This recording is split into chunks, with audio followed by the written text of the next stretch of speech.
Tertúlia. Meu boa tarde a todos e todas. Hoje é dia 8 de março de 2016, uma terça-feira. Hoje é Dia Internacional da Mulher, né? Das mulheres, então, parabéns aí a todos os ginossomas. E os androssomas também, né? Por nos considerarem relevantes e superiores, vamos assim dizer. O verbete de hoje é de número 3.686, com 5 páginas, 45 logias e 9 máximos. O tema, Consim anoréxica, da especialidade parapatologia. A autora do verbete é a nossa professora, verbetógrafa já, a professora Rose Carvalho. A professora Rose, ela integra o livro dos 500 verbetógrafos da Enciclopédia da Conscienciologia. Ela é professora universitária, graduada em nutrição e psicologia. Ela é pós-graduada em nutrição, especialista em nutrição e dietética, mestre em engenharia de produção. Ela é voluntária da Conscienciologia desde junho de 1995, docente em Conscienciologia desde junho de 1996 e tenepsista desde outubro de 1997. A professora Rose já apresentou mais 2 verbetes anteriores? Esse é o terceiro. Bom. Então, vamos à definição. A consciência anoréxica é a consciência intrafísica, homem ou mulher, a qual se autoimpõe restrições alimentares antifisiológicas com o objetivo de redução do peso corporal, apresentando grave distorção da autoimagem, evidenciando distúrbio psicossomático, em geral a partir de alguma causa mesológica, genética, paragenética ou holobiográfica. O holopensene pessoal da antissomática, o holopensene pessoal nosológico. O jejum patológico, a anorexia santa, a autopenitência, a autoflagelação, a carência emocional, a falta do autoafeto, a santidade do jejuador determinando a santidade do jejum, a greve de fome com fins políticos, os mega banquetes romanos seguidos de vômitos autoinduzidos, os métodos purgativos, o pecado capital da gula, o fastio alimentar, a adição alimentar às avessas, a drancoroxia, o ascetismo enquanto meio de elevação espiritual às mulheres da Idade Média, a busca da comunhão com Deus, o ritual da comunhão levando à santificação, a santificação através da domesticação das necessidades físicas, o milagre de viver sem comer, a escravidão às dietas, a simbiose mãe-filha, a vontade de ser Barbie, o contexto alimentar enquanto reforçador patológico. Nós lemos algumas das primeiras linhas da fatologia de uma sessão que apresenta mais de 20 linhas. A falta da autovivência do estado vibracional profilático, a herança paragenética religiosa nosográfica, as consequências paragenéticas do mau uso somático, a ausência da vivência do paradigma multidimensional e holossomático, as parafixações baratrosféricas, a reciclagem de automimeses seriexológicas dispensáveis, a concausa extrafísica, o aprendizado do curso intermissivo. A seção do detalhismo, a divisão do detalhismo da professora desse verbete, né, apresenta 23 sessões, e na divisão da argumentologia, a gente chama atenção para o último item aqui da página 11, casuisticologia, onde a verbetógrafa, ela apresenta 5 personalidades, né, chamadas de santas pela Igreja Católica Apostólica Romana, e que alcançaram o status de santidade com a prática severa e prolongada do jejum. E aí, por uma análise patográfica, esse jejum, né, os sintomas que elas tinham a partir desses jejuns, são características, né, indicam anorexia nervosa. Então, bem interessante aqui ver essas casuísticas que são apresentadas pela professora Rose. No item inanição, da divisão da argumentologia, ela traz 8 efeitos psicológicos decorrentes de alterações neuroquímicas, né? E que são provenientes ou induzidas também pela inanição e consequência da própria anorexia. E vale a pena dar uma lida na seção da terapeuticologia, onde então são indicados aqui algumas ações, não é isso? Que ajudam na questão da terapêutica da anorexia. Na seção da remissiologia, nos 15 verbetes apresentados, nós destacamos antissomática, autodiscernimento alimentar, paretiologia psicopatológica, saúde mental, vício em sofrimento. O culto à magreza é idiotismo cultural, levando à escravização ideológica ao soma e à imagem corporal, resultado do comportamento imitativo, acrítico, anticosmoético e antievolutivo. Você apresenta alguma característica da consciência anoréxica? Quais técnicas vem empregando para superar tal condição? A bibliografia específica traz 3 referências. Partindo agora para a mega análise do verbete, realizada pelas voluntárias da Enciclosapiens, nós temos peso, dieta, magreza, redução, nutrição, mesologia, fisiologia, sofrimento, transtorno, subcérebro, somatologia, autoimagem, alimentação, imaturidade, autoflagelação, dismorfofobia, parapatologia, anticosmoético, patopensinização e consciência-terapia. Rose, acho que pela sua formação profissional, sua atuação profissional, né, como nutricionista, você já deve ter provavelmente visto alguns casos, né, de consciência anoréxica. Mas a motivação maior para você ter trazido esse tema foi qual?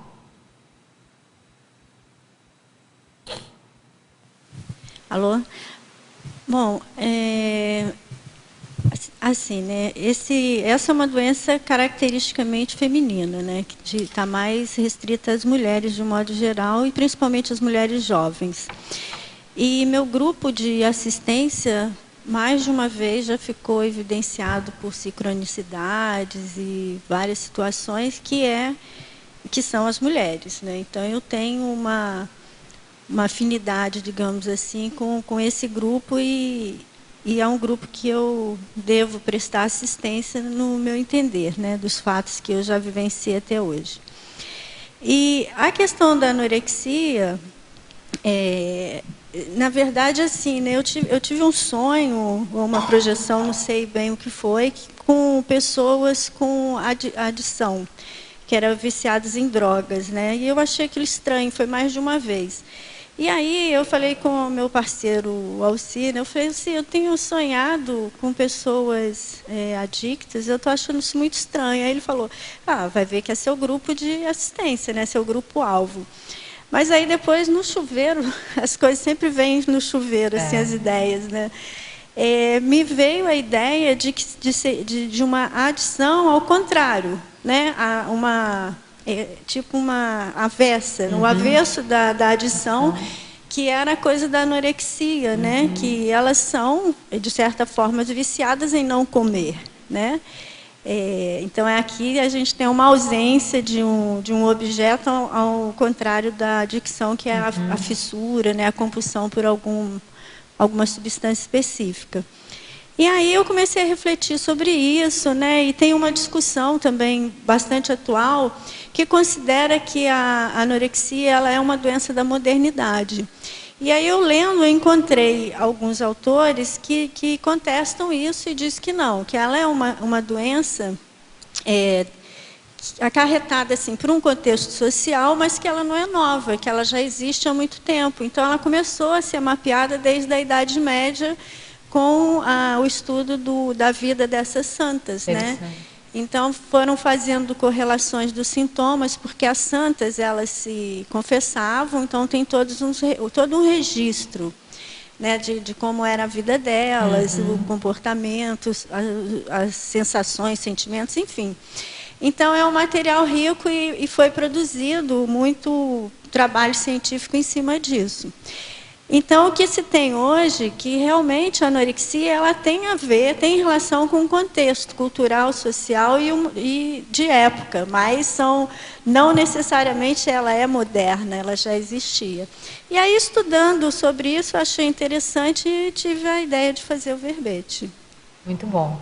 E é bem sincrônico, né, como você falou, que essa é uma patologia que, assim, caracteristicamente das mulheres, né, do ginossoma, e hoje Dia Internacional da Mulher, então é um presente seu, né, para as mulheres, em termos de informação.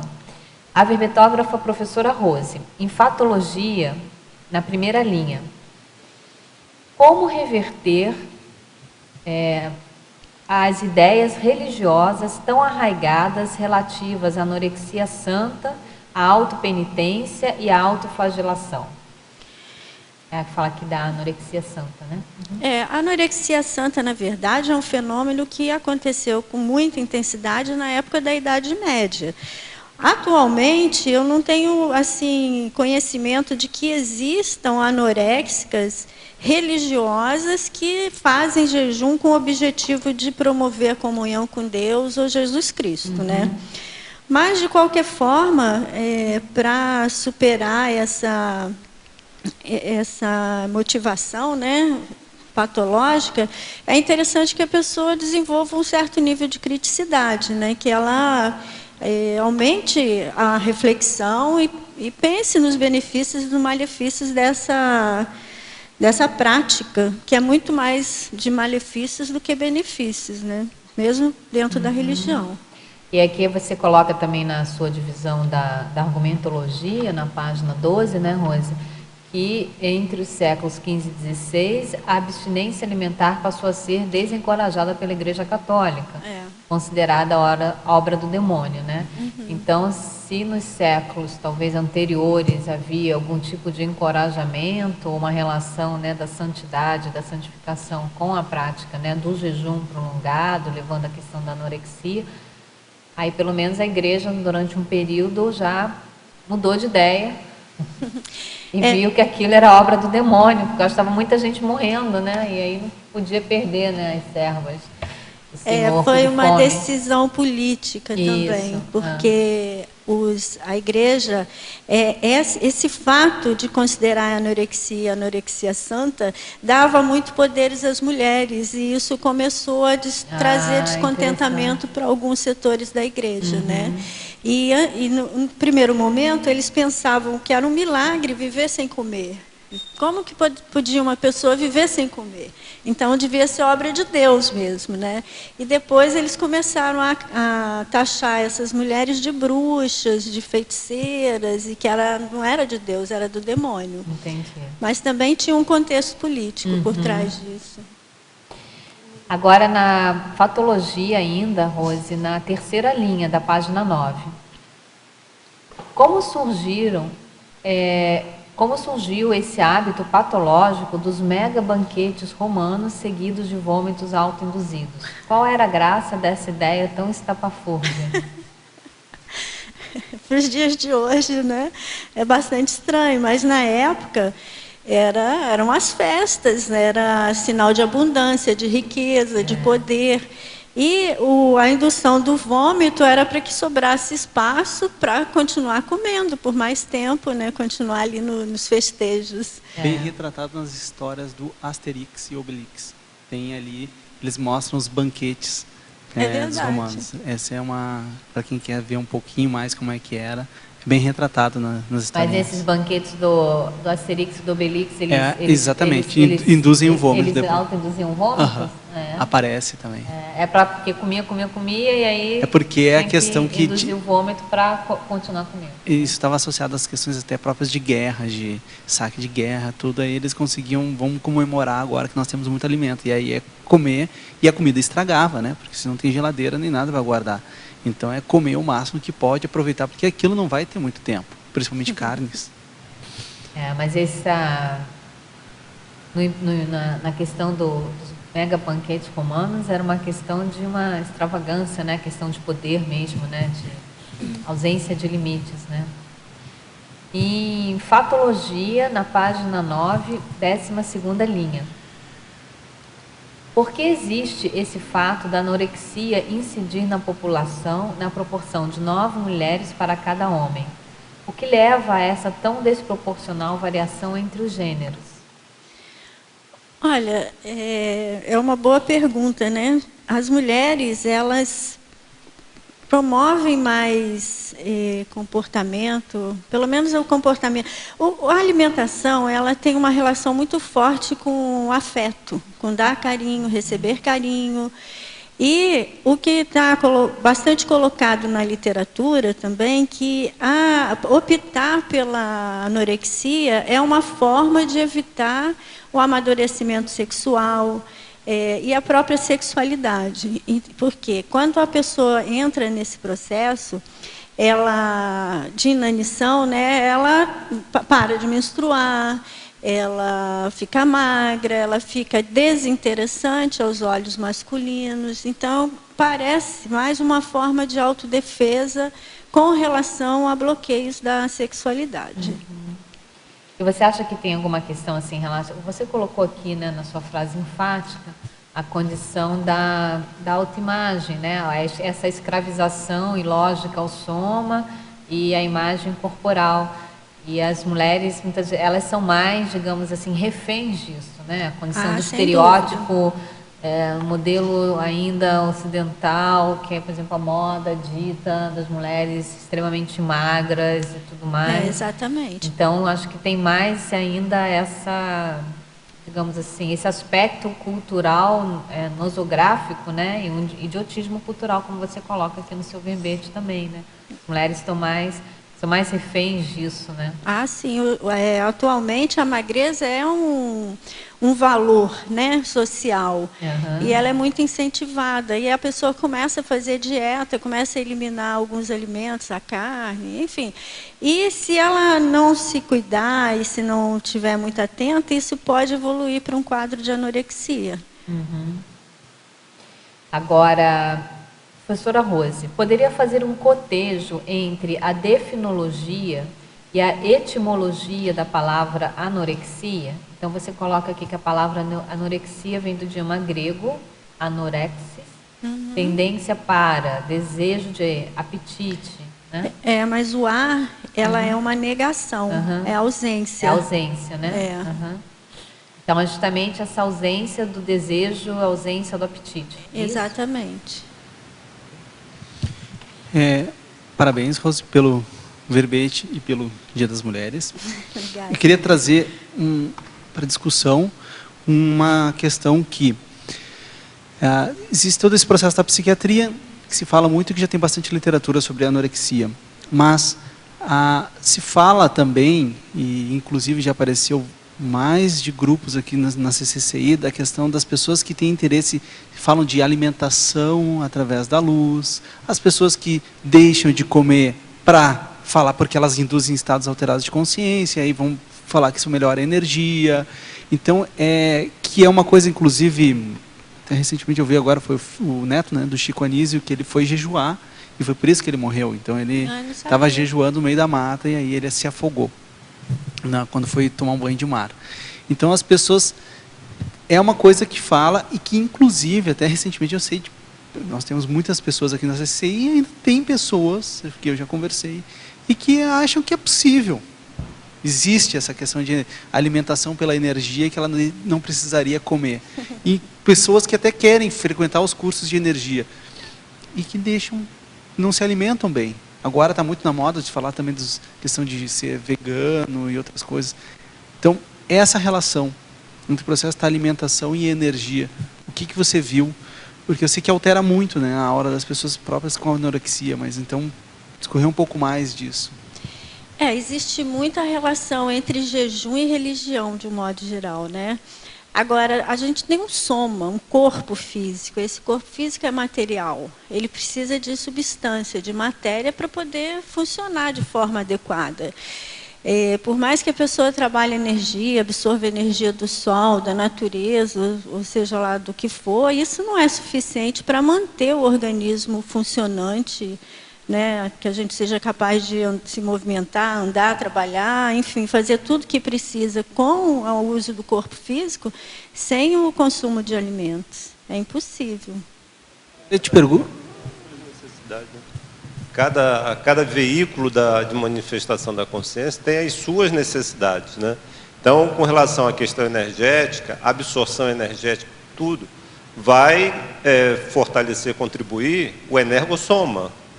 Mas o soma, que é físico, precisa de alimento físico, né? Não pode o corpo físico viver só de energia.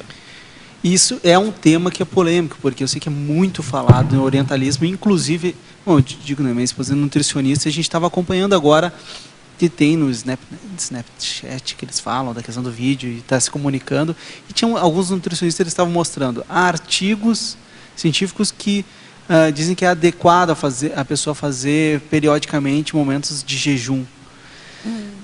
Mas isso, para um praticante da TENEPS, eu fico pensando, e se tem muitas pessoas defendendo isso, a prática do jejum.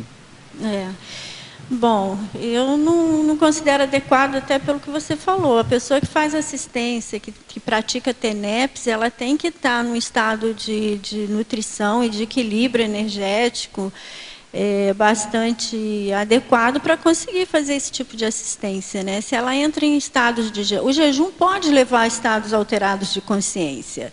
Não, com certeza que sim. Mas assim, a proposta dentro da conscienciologia é a gente trabalhar com assistência, né? Além de desenvolver parapsiquismo, mas a essência, o que realmente importa é conseguir fazer assistência a outras consciências. E para isso a gente tem que estar com um bom nível de energia e de saúde somática. Então, eu acho que essa última informação que a Rose trouxe é bem importante, porque a pessoa buscar o seu nível de homeostase, de equilíbrio holossomático, né? Então, eu já li também, já estou estudando algumas questões relativas a essa questão do jejum, mas existem prós e contras, né? E determinados tipos de organismo não se adaptam a essa questão do jejum intermitente, que é você passar mais horas em jejum, mas não na questão da ausência totalmente de alimentos, né? Na ausência de ingesta de nutrientes, né?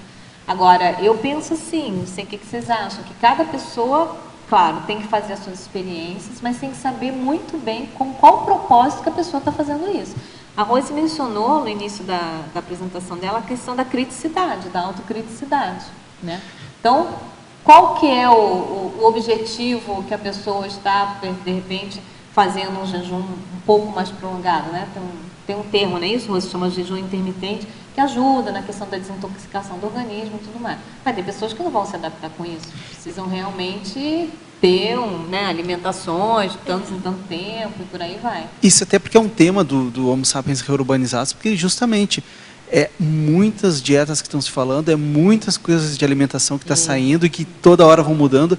E eu penso por teletertuliano, porque além disso, pessoas interessadas em energias, você tem toda uma linha que defende o processo de energia, e que é uma coisa que eu sou crítico para isso. Na verdade, eu não acho que, pelo menos para mim, não funcionaria muito, que são das pessoas que defendem, né, o jejum para mobilizar energia. Inclusive, eu atendi para mobilizar energia. Para mobilizar energia. E eu já atendi gente aqui, quando eu coordenava a parte dos laboratórios, de pessoa que vinha das dietas do sol, da luz e tal, que queria mexer com energia no laboratório. Até eu acompanhei quando o Valdo disse para a pessoa, você não vai fazer o acoplamentário, você não tem como. Não tem como, né? Fica muito a pessoa fica extremamente debilitada, né? Agora, por outro lado, tem a questão da intoxicação também, né? Que se a pessoa não tem uma alimentação saudável adequada, ingere muita gordura, carboidrato, enfim, alimentos artificiais, ela acaba se intoxicando. Isso pode trazer uma alteração energética, né? Um menor desempenho energético.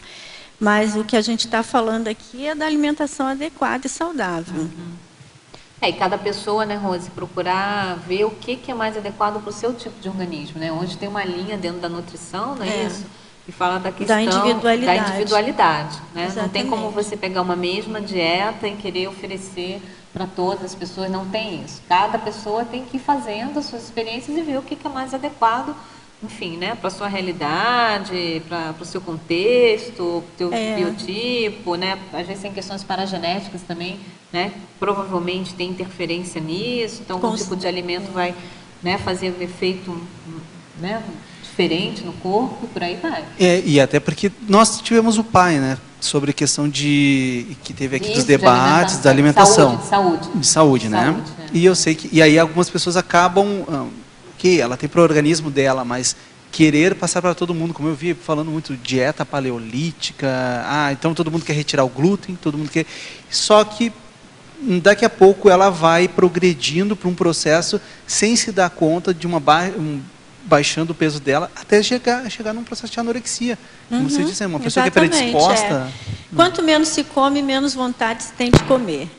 Então, esse é um processo, assim, é fisiológico. Tem um primeiro momento que aumenta muito a fome, mas passado isso, passada essa temporada, digamos assim, né, quanto menos se come, menos vontade se tem de comer. A pessoa se desinteressa pelo alimento.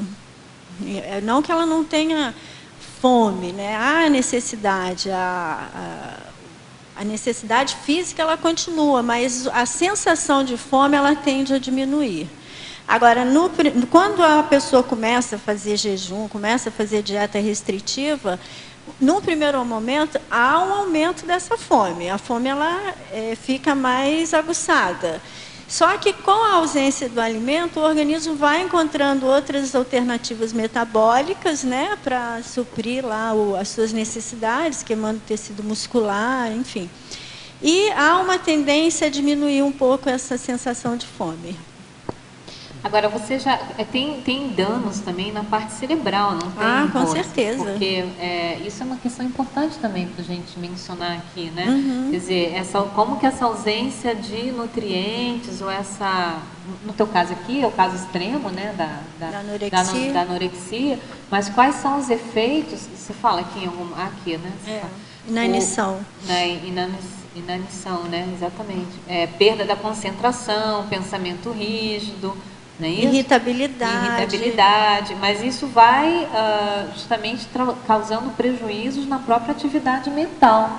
Então, se a pessoa quer, né, dentro da nossa proposta aqui do Paradigma Consciencial, trabalhar e se equilibrar e trabalhar com a questão da assistência, ela precisa estar com uma boa cabeça, precisa estar bem lúcida, precisa estar concentrada, para desenvolver parapsiquismo, inclusive. Como é que você vai desenvolver parapsiquismo sem nutrição cerebral? Não tem como, né? Então... Ela pode começar a delirar de fome e achar que é parapsiquismo. Exatamente. Mas e que é o que muitos... estados alucinatórios. É o que você colocou, muitos, na verdade, de santos e outras pessoas no orientalismo, eles deixam de comer para obter estados alterados de consciência, até que daqui a pouco a pessoa acaba, como eu acho que, eu não sei, não acompanhei em detalhes, mas como eu vi agora que eu falei, né, citei do caso do neto Chico Anísio, eles estavam falando da possibilidade que não é o suicídio, na verdade a pessoa deixou de comer, está na mata, começa a ter calor, passa mal, foi para o mar, deu, aí morreu afogado. Vamos lá, Marisa, você quer entrar nessa discussão também? Vim aqui para isso. Sobre essa questão de jejuns e parapsiquismo, a gente vai encontrar no livro Projeciologia, quando o professor Valdo quis fazer a experiência da consciência contínua, da projeção de consciência contínua, ele se submeteu a um processo, mas foi uma programação super bem feita e tinha um monitoramento, né? Eu acho que esse povo... E foi por um período curto de tempo. Foram 2, 3 dias, né? Eu mesmo já passei, quando eu estava no auge dos trabalhos lá em Belo Horizonte, Eu já passei períodos de 2, 3 dias em que havia a sugestão que eu tomasse só chá e água. Mas não me apetecia a comida, era um processo puramente parapsíquico. A comida não me apetecia, nenhuma comida. E a água me satisfazia, o chá me satisfazia. Depois daquilo, eu voltava a comer normalmente. Então, pode existir isso, mas existe. Eu também eu estava dentro da família, né? Não havia problemas maiores, nunca houve. Mas eu queria saber aqui, na parapatologia, a concausa extrafísica da anorexia. A concausa extrafísica é um verbete do professor Valdo, Sim. que ele coloca que existe uma causa, como é que eu vou dizer, coadjuvante, né? Então, você tem um reforço extrafísico ou algum fator extrafísico que pode agravar ou desencadear alguma patologia. Então, de assédio, processo energético, também. Mas é um verbete. Sem querer, o que eu falei antes tem a ver com a concausa extrafísica, só que foi positiva, né? Eu ter tido uma intuição dos amparadores que eu ficasse 2, 3 dias lá sem alimento sólido, né? Mas foi bom. Parabéns pelo verbete. Eu tenho uma sobrinha neta que teve esse problema ainda está em tratamento. A menina de 14 anos que se enquadra bem dentro do que você colocou aqui no verbete, né? Uma falta de identidade, lá, problema com pai e mãe. E é muito trabalhoso para a família e preocupante, né? Esse processo. Porque dentro das doenças psiquiátricas, a anorexia ela leva à morte, né? 20% de óbito. E outras doenças não têm essa mesma gravidade. Você encara como um suicida potencial? Não deixa de ser um tipo de suicídio. Não deixa de ser, né? É uma fuga da realidade, e a pessoa vai se afundando ali dentro daquele processo, e isso pode levar à morte, com certeza. Tá bom, obrigada. Na verdade, não é classificado, como o suicídio em si. Na verdade, às vezes a pessoa não tem a intenção em si de cometer o suicídio, mas ela usa como um outro recurso, o suicídio recurso branco, de fuga. como ela falou, né? Agora, eu me surpreendi, porque como eu sendo psicólogo e atendo também crianças, já vê, Rosício, eu queria ter te perguntado antes também, crianças com 5, 6 anos de idade com anorexia. Isso me surpreendeu bastante, assim, crianças, eles falam a questão de aversão alimentar muito grande. Eu trabalhei aqui no Centro de Nutrição Infantil, aqui em Foz do Iguaçu, na ONG. E aí passaram casos, e isso é uma coisa que marcou. Olha, os transtornos alimentares, eles estão se tornando comum em idades mais jovens, né? Mas, assim, o que se tem notícia é criança de 9 anos, com bulimia, e já entrando no processo de anorexia, até por conta de uma pressão familiar para ela não engordar, né, para manter o corpo. Então, as famílias que dão muita importância à aparência, né, e à forma corporal, elas podem, por pressão, por pressão na criança, acabar desencadeando esse tipo de doença. Agora, tão pequenas assim, deve ser outras causas, né? Deve ser uma ausência de fome, mas não essa anorexia nervosa. Não a anorexia, como você diz, né? Eu começava a ver uma desnutrição, né? Uma desnutrição associada a desnutrição, isso, que, né, já pode ser proveniente. Não sei, me ajuda aí, Rose. Uma seletividade alimentar muito grande, é isso que a gente via.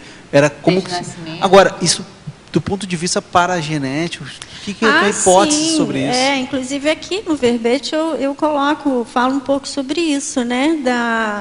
Dessa herança paragenética e da própria história holobiográfica da consciência. Então, ela já traz esse registro de outras épocas. Então, a pessoa que foi santa, talvez, no século XV, XIV, que foi anoréxica, ela pode ter ter repetido essa doença, né, essa manifestação em outras vidas, e até hoje mesmo. Quem garante que uma pessoa que é anorexia não tenha sido no passado? É, porque com sexos mais baratrosféricas, alguns aparecem, têm essa a aparência, algumas bem, a gente fala, cadavéricas, né, bem magras, e é uma coisa até se cita muito também em livros sobre parapsiquismo, de casos assim. Então eu fico pensando que é um problema muito grande em relação com a comida. O que leva, ou seja, será às vezes uma síndrome da abstinência da baratrosfera, como você escreve? Olha, eu penso que podem ser vários fatores, né? Eu tenho um artigo sobre o toque que eu fiz junto com a Adriana Chalita, né? E a hipótese que a gente levanta, por exemplo, e o toque tem muita relação também com a anorexia, né? São comorbidades que podem acometer uma mesma pessoa. E assim, fortemente o toque, tanto a anorexia quanto o toque, eu vejo que ela tem uma relação forte com religião, com vidas religiosas no passado. E esse fato de ter passado por essas vidas e, enfim, com esse conceito mais religioso, ela gera culpa também. Como é que eu vou explicar isso? Então, a questão sexual, os desejos do corpo, as necessidades corporais, elas acabam sendo interpretadas como pecado, como culpa. Só que esse é um registro paragenético, multimilenar, e que acaba se repetindo. E, embora a pessoa não tenha consciência, de fato, de que é um processo holobiográfico, ela acaba desencadeando a doença como um fator assim de reação mesmo a esse holopensene, né, multimilenar que ela e tem. aí provavelmente as companhias do passado também estão próximas, né? Estão reforçando essa condição do bem lembrado, né? A concausa. A concausa, né? Ô, Rose, você já... Eu estava lembrando aqui agora que eu tive uns vizinhos lá em Belo Horizonte que a mãe era obesa. E as crianças davam maior trabalho para comer. As crianças pequenininhas eu acho que elas conseguiam fazer uma analogia ali entre a comida e a obesidade, e elas se recusavam a comer. Depois eu mudei, elas já com 12, 13 anos, não, menos idade. Eu mudei e não soube mais dessa família. Olha, tem alguns trabalhos aí da década de 80 que estudou a relação, como que era possível. Por exemplo, a mãe e a criança chegavam no serviço de saúde, a mãe era obesa e a criança desnutrida. Como é que você explica isso, né? Então, fizeram alguns estudos para entender o que acontecia ali naquela família ou naquela relação mãe-filho. E o que se observa é o seguinte, né, que o alimento, para a criança, para o bebê, é fundamental, além de servir o alimento, que esse alimento ele seja servido com afeto, com carinho, com aconchego, né? Então, a criança ela precisa ser acalentada, ela precisa ser cuidada, pegar no colo, olhar nos olhos da criança, enfim, ter uma relação mais próxima com essa criança, uma relação essencialmente de afeto. O alimento em si, puramente, ele não é suficiente para suprir a necessidade daquela criança. Então, vários estudos até sobre época de guerra, que as crianças iam para creches e acabavam tendo quadro de desnutrição, apesar de receberem a mamadeira, mas era porque elas iam se desinteressando pela vida, né, desenvolviam uma certa apatia por conta dessa falta de cuidado. E isso se manifestava também pela ausência de vontade de comer. Eu não sei se é o caso aí da família, que eu não conheço, né, mas o que me lembrou foram esses fatos que eu correlacionei. Eu ia justamente perguntar sobre esse antagonismo mãe e filha, mas está respondido. Então, Rose, eu queria que você ampliasse aqui na perfilologia. Você cita vários nomes masculinos. Eu queria saber se eles contribuíram para os estudos, e mais lá na feminologia também tem alguns nomes, se eles são também contribuintes dos estudos ou são... São doentes. Ou são doentes. Poderia explicar detalhadamente Então, os médicos, aqui na masculinologia, eu coloquei nomes de médicos que, dentro da história, eles se tornaram famosos, né? por conta assim o Richard Morton, por exemplo, ele foi o primeiro a descrever um quadro de anorexia, né? Não exatamente com os mesmos critérios de hoje, né? Mas tem registros dele já falando de jovens que ele atendeu e que ele registrou esses sintomas, as características da doença. Depois vieram outros médicos que foram contribuindo também para aumentar o conhecimento a respeito disso. E 3 médicos mais famosos da antiguidade são esses 3. O Richard Morton, que é inglês, o William Gould, que também é inglês, e o francês Charles Lasec. São os 3 nomes assim bastante conhecidos da história. Eu evitei colocar aqui nomes de pessoas ainda vivas, né? Eu fiz questão de utilizar mais personagens da história, assim. Que é o que está na sua feminologia, não é isso? Isso, exatamente. Então, essas aqui, na masculinologia, são médicos que ajudaram no estudo dessa patologia, isso, né? Da anorexia. E na feminologia, são mulheres que apresentaram a doença. A doença ao longo da história, né? Fora as santas, que eu faço uma menção à parte, aqui a gente tem a questão da imperatriz, a Cícia Imperatriz, que tem bastante material escrito sobre a vida dela, né? E ela é uma figura assim da história que tem bastante registros, informações sobre a sintomatologia da doença, né? Na vida dela. Depois tem a escritora e filósofa francesa Simone Weil, que era também uma ativista e que acabou morrendo. Ela morreu cedo, com menos de 40 anos, por conta de desenvolver também a anorexia. Essa cantora aqui, a Karen Carpenter, né? Ela também ficou conhecida o caso dela, né? Ela fazia uma dupla com o irmão e tudo, né? É bem famoso, bem famoso, né? O caso né? dela. E a princesa Diana também, que também ficou bem conhecido, né? A época. Também aqui na Fatologia, na página 10, você fala 2 movimentos virtuais, Pro-Ana e Pro-Mia, que dão a entender que eles são estratégias patológicas, né? São orientações doentias, não são? São, mas são mesmo. Positivas. São assim, as anoréxicas e as bulímicas que se unem em sites da internet, e lá elas ficam passando mesmo informações uma para outras, dando dicas, né, de como driblar a fome, de como manter o peso, o baixo peso. É uma coisa de louco.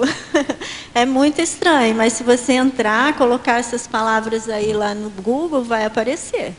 Você consegue ter acesso a esses movimentos. Ok, obrigado.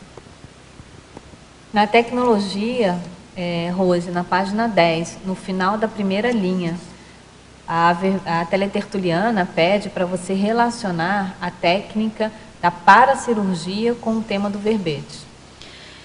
Olha, a paracirurgia, ela é um tipo de assistência, né, que pode trazer alterações ou modificações no sistema, no cérebro da pessoa, fazer novas sinapses. Enfim, a paracirurgia ela pode ser aplicada para qualquer tipo de patologia. Nesse caso, quando eu pensei nessa técnica, seria para ajudar nesse tipo de formação de sinapse. Eu nem sei se isso que eu estou falando é exatamente é o correto, né? Mas foi o que eu imaginei. E também por conta das consciências extrafísicas. É uma assistência que a pessoa pode receber, né?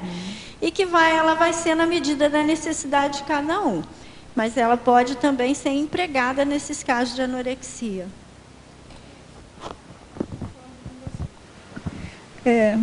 Essa indicação de paraterapia, né, com a técnica da paracirurgia, o trabalho é excelente lá do povo. Posso perguntar? Pode, claro. Em tecnologia, a técnica da entrevista motivacional. Queria que você adentrasse um pouco, né, para a gente. Isso é uma técnica já utilizada pela psicologia no tratamento de adição alimentar, adição de modo geral, né, os adictos, e transtornos alimentares, compulsão alimentar e transtorno alimentar de um modo geral. Então, é um tipo de técnica de entrevista em que são formuladas questões no diálogo ali com a pessoa, com o paciente, para descobrir ou para fazer emergir dessa pessoa as motivações que podem levá-lo a superar a doença. Então, é um processo que acontece muito na relação paciente-terapeuta, né? E que tem por fundamental, assim, a busca de ajudar o paciente a encontrar suas motivações internas que possam ajudá-lo a superar aquela condição. Uma abordagem específica para isso. Tá bom, obrigada. Bem? Em teoriologia, Rose, na página 10, a teoria das interprisões do grupo kármicas. Aí a teletertuliana faz a seguinte observação aqui. Notei que a minha mãe tinha dificuldade para engordar. Era magra e perdia muita energia com pensenes patológicos. No grupo familiar também há essa dificuldade de ganhar peso. Essa dificuldade pode ser orgânica e também perda de energia por pensenes patológicos, interprisão. Na dessoma fica evidente emagrecimento, pele e osso. Na dessoma? Provavelmente, eu não sei se na dessoma da mãe dela, né, que ela está comentando aqui, ficou claro qual que é esse último comentário. Mas talvez você possa contextualizar essa condição da teoria das interprisões do grupo kármicas, né, na sua teoriologia. Então, as interprisões grupocármicas significa que, assim, aquelas pessoas que estão juntas hoje, né, a maioria de nós, dentro de um grupo familiar, ou principalmente dentro do grupo familiar, já se relacionou em outras épocas, né, em outras vidas anteriores. E existem ainda pendências ou situações que precisam ser trabalhadas, resgatadas. E essas pessoas acabam renascendo dentro de um mesmo grupo. Esse grupo pode ter ou não, assim, características idênticas, né, como a dificuldade de manter o peso, né, que você colocou. Agora, uma parte disso também deve ser genético, né? Não deve ser puramente uma herança extrafísica. Algumas famílias têm uma genética de magreza, né? E outras não. Então, só pela descrição que você fez, é difícil poder dizer com segurança qual é a situação. Mas a interprisão grupocármica, ela é uma condição, né, das pessoas nascerem numa mesma família, numa mesma condição e poder resgatar situações do passado. Ou, às vezes, também essa interprisão ela se dá por afinidades. Então, grupos afins que têm interesses e holopensenes afins, elas também fazem essa atração, né? E acabam tendo proximidade na vida intrafísica atual. E aí a interprisão vem por essa afinidade anticosmoética, né? Exatamente. O fator da afinidade é, digamos assim, um holopensene, interesses, né, em comum anticosmoéticos. Na fatologia, Rose, na página 9, na segunda linha, poderia discorrer a respeito da santidade do jejuador, determinando a santidade do jejum? Sim. Então, esses estudos lá da Idade Média com relação às santas, não eram qualquer mulher, né, qualquer freira, que iniciando o jejum ela acabaria conseguindo um status de santidade, né? Então tinha todo um comportamento dessa mulher, uma história de vida dela que atestava essa santidade desse jejum, que atestava a pureza da alma daquela criatura, né? Então se dizia exatamente assim, dessa forma, né? A santidade do jejuador, ou seja, a história de vida daquela pessoa, de religião, de caridade, de autossacrifício, chancelava a questão do jejum que ela fazia, né, da abstinência de alimentação e a própria autoflagelação. Então, não era qualquer mulher que se resolvesse fazer jejum que se tornaria santa ou teria um status dentro da igreja. Ela teria que ter outras atitudes ali, né, Isso. que, digamos assim, complementasse a postura santificada, né? Vou baixar, Exatamente. Vamos lá. Na página 9, quinta linha, o que vem a ser a drancorexia? A drancorexia é uma mistura de anorexia com alcoolismo. Até já houve novelas, né, na Globo aí, que mostrou uma personagem que tinha essa característica. Ela é viciada em álcool e, ao mesmo tempo, era anoréxica. E o vício em álcool predispõe à anorexia? Como é que é? Não exatamente. Não? Tá. É que também pode acontecer da pessoa começa a beber, ela come menos, né? Ela diminui a ingestão de alimentos, mas assim não necessariamente é causada pelo vício em álcool, né? Pelo alcoolismo. E tem algum outro tipo de adicção que pode levar à anorexia? Por exemplo, a questão de alguma droga mais pesada pode levar à condição da anorexia? Ou são patologias distintas que não necessariamente têm relação com... Não, desconheço. Não conheço nenhuma droga que possa levar à anorexia. O que normalmente, o que se fala, o que tem se estudado muito hoje em dia é essa mania de fazer dieta. É como um comportamento que predispõe ao desenvolvimento de doenças, de transtornos alimentares. Outro dia eu estava assistindo um programa na televisão, desculpe, e aí era um programa que fala de nutrição, é um programa que, enfim, daqueles programas, né, que ensinam a fazer coisas, mas dentro de uma linha mais saudável. Assim. E aí o dono, né, do programa, o apresentador lá, estava entrevistando uma pessoa e ela tinha, se não me engano, 35 anos, ou menos que 35 anos, e ela já tinha feito ao longo de toda a vida dela mais de 25 tipos de dieta. Então ela falou que ela fazia dieta, assim, desde quando ela era muito jovem, e ela já, assim, em termos de tipos de dieta, ela já tinha passado por mais de uns 25 tipos de dieta. E ela, eu acho que ela se autodiagnosticou assim como uma viciada em dieta, entendeu? Ela terminava uma e não conseguia, daqui a pouco ia para outra, e chegava uma outra, ela ia fazendo. Né? É um tipo de patologia também, é um tipo de adição, né? Comportamento dietante. Dietante. E não é normal. Não é. Porque tem drogas também, né, que elas levam a pessoa a ter perda de apetite, e aí, consequentemente, tem perda de peso. Por exemplo, o crack é uma delas, mas aí não é a anorexia, não pode ser confundido, mas as pessoas às vezes fazem uso prolongado, né, desse tipo de substâncias e, consequentemente, ela perde peso. Ela perde peso e ela adoece, enfim, mas não necessariamente ela vai desenvolver a anorexia. Anorexia não, são patologias diferentes. Posso só continuar aqui, já te passo.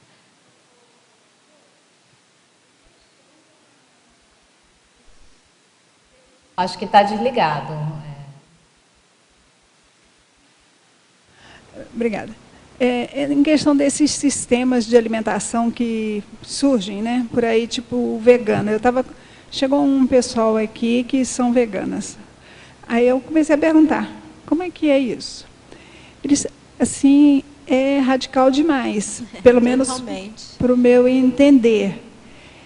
Por exemplo, eu não só para informação mesmo.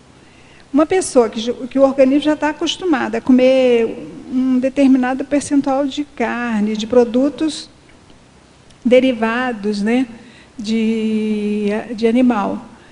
Como é que pode atingir esse organismo, pode ser beneficiado ou não por um novo sistema tão radical assim? Olha, os veganos, eles além de não comer nada, nenhum produto de origem animal, eles não usam roupa de couro, mel, enfim, nada que tenha sido produzido a partir de algum animal, né? A questão do vegetarianismo radical desse tipo, ele precisa ser muito bem monitorado e, invariavelmente, a pessoa precisa fazer a suplementação de alguns nutrientes, porque é praticamente impossível manter, por exemplo, os níveis adequados de vitamina B12 sem que haja algum consumo de produto animal. E aí, nesse caso, é indicado a suplementação, ou via oral, intravenosa, enfim. Mas é necessário que aconteça isso. Então, suplementação de ferro, às vezes de cálcio, de vitamina B12. Só que isso também precisa ser monitorado. Vai depender da situação de cada um, né? Do paciente ali na Aí seria um nutrólogo, né? Não, o nutricionista também pode fazer. Pede os exames, né? E vê se estão nos níveis adequados ou não. E se não estiver, recomenda a suplementação. Uhum. Eu fiquei 10 anos sem comer carne, um período. Aí eu tive um problema nas unhas. É falta de ferro. Mas você não comia... Porque, olha só, uma coisa é não comer carne. A pessoa pode não comer carne, mas pode comer peixe, pode comer frango, pode comer ovos, né? Eu comia legumes, arroz, feijão, legumes. Comia algum alimento com ovo, mas a carne em si eu não comia. E Belo Horizonte é meio ruim para peixe, né? Então eu evitava o peixe lá. Aí me deu um problema. Quando eu fui no dermatologista e mostrei as unhas, ele falou assim: a senhora tem mais de 10 anos que não come carne. Ele diagnosticou, aí eu voltei a comer. Eu gosto pouco de carne, então eu como pouca carne, porque não gosto. Então, para mim, não é sacrifício deixar de comer ou não. Mas faço uso. Cada pessoa tem que se adaptar, né? Tem que ver o que é mais adequado. Eu acho que a condição do radicalismo e da ausência de um acompanhamento nutricional, né? De um acompanhamento médico adequado, que é perigoso. Podemos continuar aqui? Podemos. Em Fatologia, na página 9, no final da 8ª linha, Rose, gostaria que aprofundasse o contexto familiar enquanto reforçador patológico. Então, famílias com algumas características, elas podem desencadear a doença na pessoa mais suscetível, né? No membro da família mais suscetível. Então, desarmonia entre pai e mãe, uma mãe muito controladora, famílias invasivas, famílias chamadas emaranhadas, né?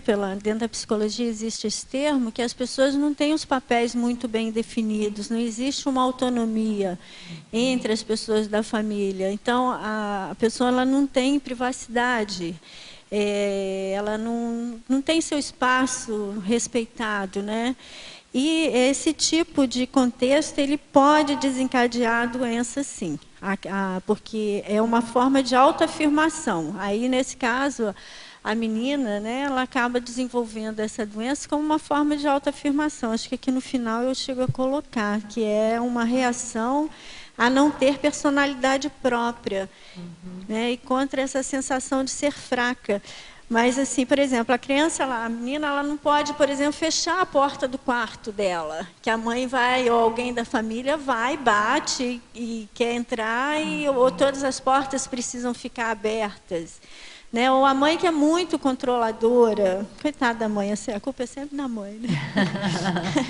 Mas, assim, são famílias com problemas de relacionamento entre os membros da família que podem desencadear. Isso é bem característico, assim, dentro da psicologia, isso é bem estudado e mapeado. Na Fatologia, página 9, penúltima e na 3ª linha de baixo para cima também. Poderia falar sobre o transtorno da imagem corporal e o corpo imaginário perfeito? Então, o transtorno da imagem corporal é porque essas criaturas, embora sejam magérrimas, elas se olham no espelho e se veem gordas. Então, elas têm um transtorno de imagem corporal porque elas não conseguem ver o corpo de fato como ele está, como ele é. Agora, esse transtorno de imagem corporal, ele também não é exclusivo de anoréxica. As pessoas que são obesas mórbidas, elas também não conseguem se ver tão gordas quanto são. Então, tem alguns trabalhos que mostram isso, pesquisas nesse sentido, né? A da anorexia é mais conhecida e é mais comum, mais divulgado. Mas transtornos de compulsão, obesidade mórbida, muitas vezes o paciente não tem noção que o tamanho do corpo dele é do tamanho que é. Ele se vê mais magro. E a outra, qual foi a outra? O corpo imaginário perfeito.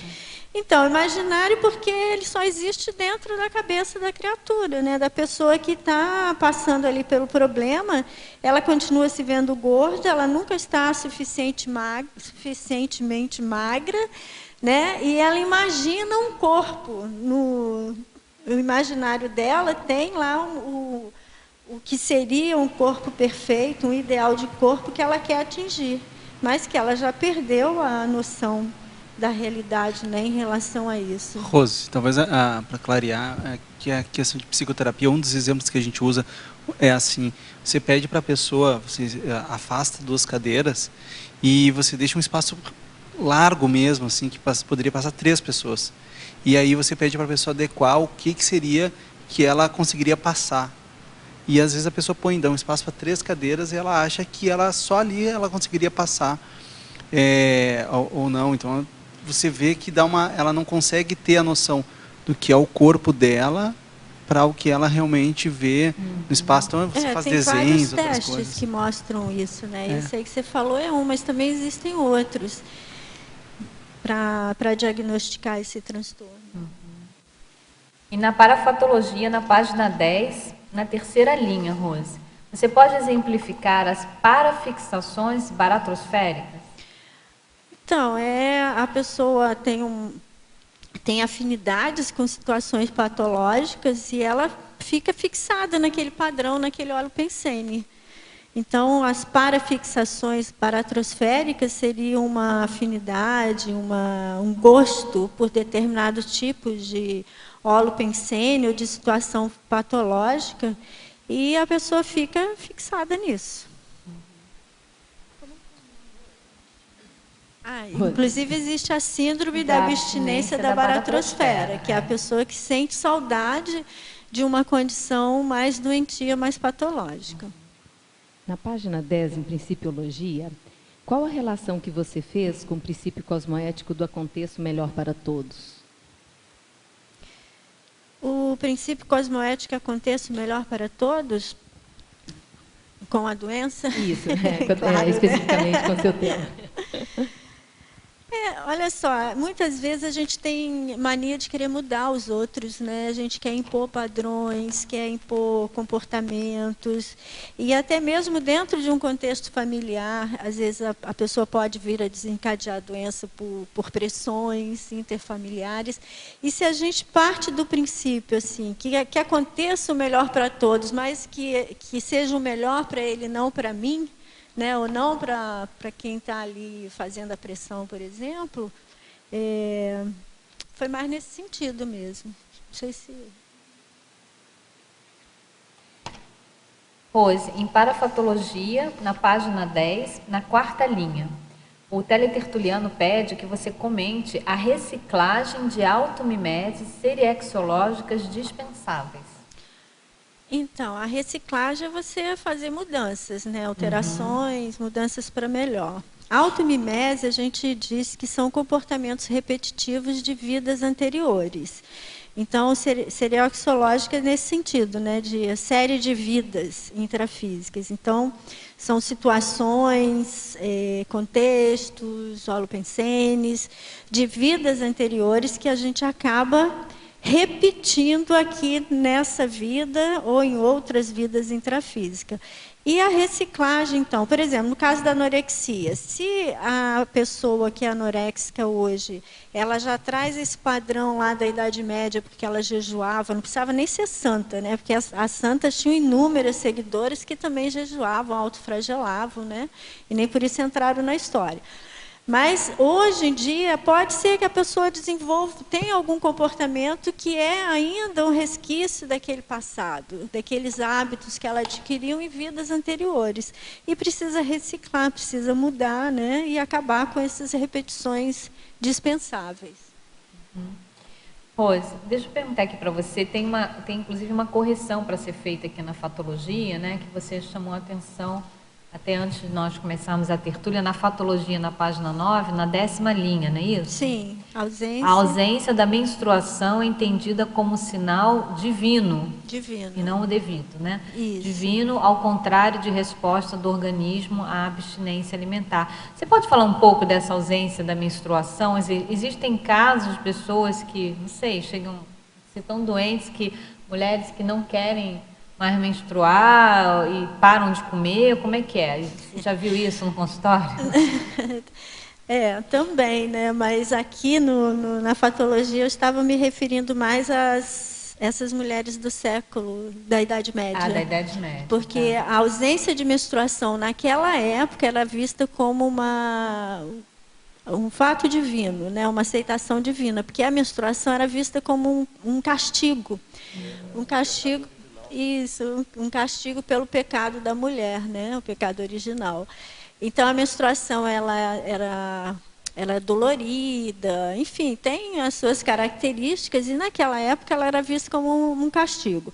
A mulher parava de comer, a ausência de alimentação ela leva à menorreia, a ausência de menstruação, só que na época isso era entendido como um sinal divino, ou seja, ela estava se purificando, né, e pagando todos os seus pecados.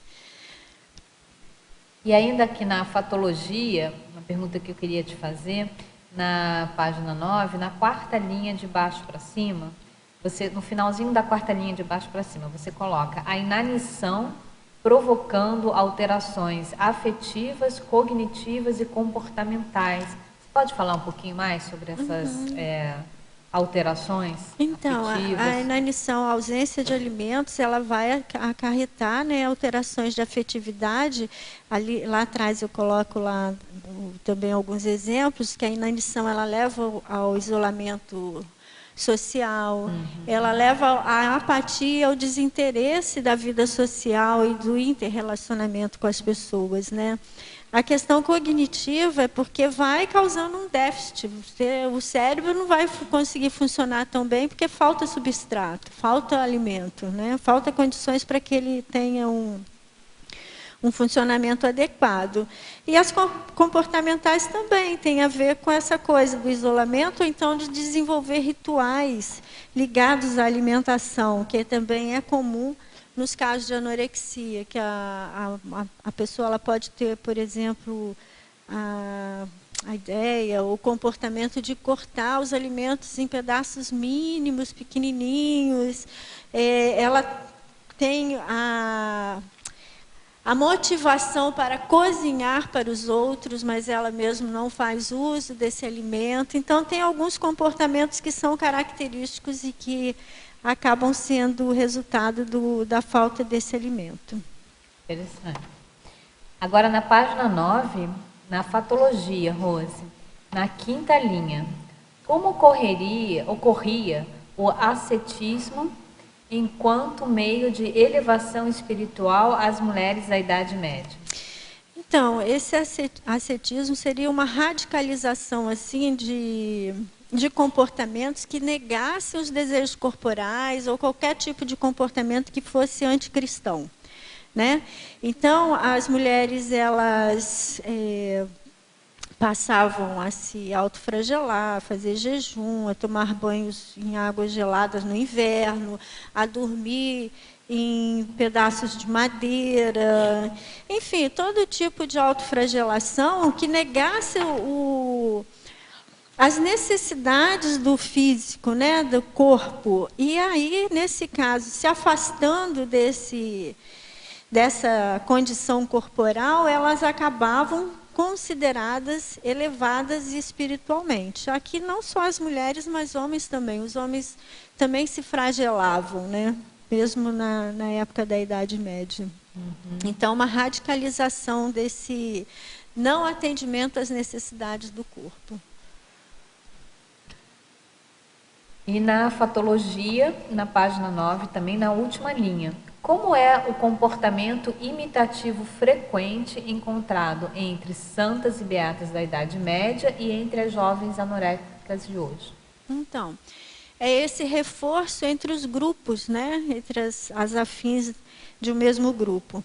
Na Idade Média, as santas elas eram imitadas, elas tinham seguidoras, eram legiões de mulheres, freiras e outras mulheres que praticavam os mesmos rituais de autossacrifício, a fim de alcançar alguma elevação espiritual. Então, e hoje em dia, o comportamento é limitativo entre as moças que querem se manter magras, bonitas, elegantes, querem ser modelos. Então, tem um padrão, né, que é copiado e até mesmo incentivado, como eu falei, por esses movimentos virtuais que organizam, de certa forma, esse tipo de pessoas que interessadas nessas práticas patológicas. Tem uma pergunta aqui dessa teletertuliana, eu não sei se ela é retardatária, por isso que eu vou pedir para você repetir, tá, o que você já respondeu. Então, ela quer saber o motivo de você ter incluído as personalidades, tanto na masculinologia como na femininologia. Porque são personalidades históricas e que têm relação com o desenvolvimento do estudo e da cientificidade desse tipo de doença. Então, os médicos, a masculinologia tem o nome dos médicos, e na feminologia o nome das mulheres que passaram pelo problema em algum período da vida, e que são históricas, reconhecidas, que têm biografia, né, que têm registro da condição de vida dessas mulheres. Como eu falei anteriormente, eu fiz questão de colocar só figuras do passado, ninguém atual. Pois eu queria que você falasse um pouquinho da sua terapeuticologia. Vamos falar agora, a gente falou, né, até agora da doença. Da doença. Vamos reforçar aqui a cura, né, ou a prevenção, né? Você já mencionou, e o Gabriel perguntou, né, a questão da entrevista na frente, mas você pode falar um pouquinho mais desses itens da sua terapeuticologia aqui? Então, a equipe multiprofissional, como o transtorno alimentar, ele acaba envolvendo diversos fatores, ele pode ser desencadeado por diversos fatores e acaba tendo repercussão também física, que precisa do atendimento, da atenção de diferentes profissionais. Então, a equipe seria o endocrinologista, o nutricionista, o psicólogo e outros tipos de médicos que possam auxiliar na cura, o psiquiatra, né? Porque a anorexia ela é uma doença psiquiátrica. Então, é toda uma equipe de profissionais que está envolvido em trabalhar no atendimento e na recuperação desses pacientes. O vínculo terapeuta-paciente tem se mostrado também como muito importante para a recuperação do paciente. A pessoa precisa confiar naquele terapeuta, né, e desenvolver uma relação até mesmo de afeto para ter motivação suficiente para tentar superar a doença. A recuperação do equilíbrio nutricional é super importante porque ele vai trazer uma homeostasia para o organismo e assim sucessivamente. A eliminação dos pensamentos negativos sobre a alimentação e peso corporal. Então, precisa ter uma reestruturação pensênica e do próprio organismo físico na recuperação dessa pessoa. A restauração da psicodinâmica familiar homeostática. Se, por acaso, houve influência de um desequilíbrio da família, das relações familiares, para desencadear a doença, então isso precisa ser a família precisa ser tratada, e assim sucessivamente. Né? E aí você fala aqui da suplementação do mineral zinco. Do mineral zinco, né? Mas a nutrição comportamental, como é que é essa nutrição comportamental? Então, a nutrição comportamental é uma abordagem dentro da nutrição que é a mais recente, que está nascendo aí há pouco tempo e que ela congrega princípios da terapia cognitivo-comportamental, ou seja, um nutricionista ele deixa de ser nutricionista e passa a ser um terapeuta nutricional. Que não basta a pessoa fazer um cardápio ou uma lista de orientações e entregar para esse paciente, né? É preciso junto com o paciente, também criar algumas estratégias comportamentais para aumentar a adesão dele ao tratamento dietético. Agora, Rose, perguntando dentro disso,